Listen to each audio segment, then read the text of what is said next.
Քո ծնունդը շփոթմունք չէր։ Դու չնախատեսված և չսպասված մեկը չէիր։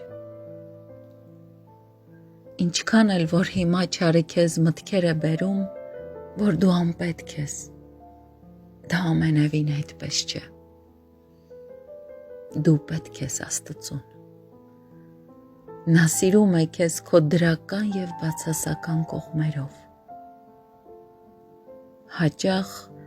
նույնիսկ ինքդ քո անդրադարձն ես ատում հայելու մեջ։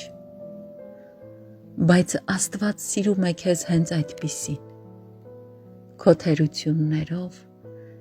կամակորություններով, տկարություններով։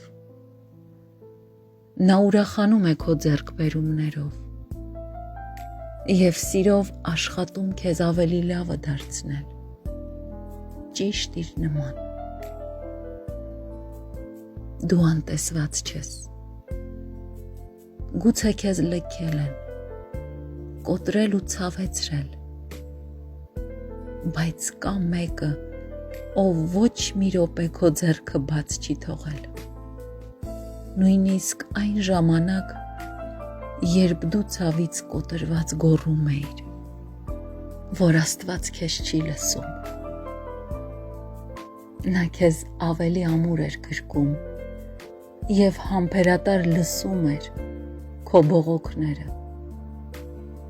որ տեսներ վերքիդ խորությունը և բուժեր։ Աստված քեզ սիրում է։ Նա հոգ է տանում քեզ համար։ Բավական է փչացնես այն հիանալի կյանքը, որ Աստված դրել է քո մեջ։ Գիտեմ, դժվար է, ուժ չունես, ոտքերդ վերքերով են պատված, բայց հավաքիր ուժերդ, կանգնիր Տիրոջ առաջ և ասա. ահա ես Տեր։ Թույլ տուր, որ կյանքիդ շարունակությունը գրի Աստված։ Վստահ եղիր։ Նա երբեք քո կյանքը սևագրի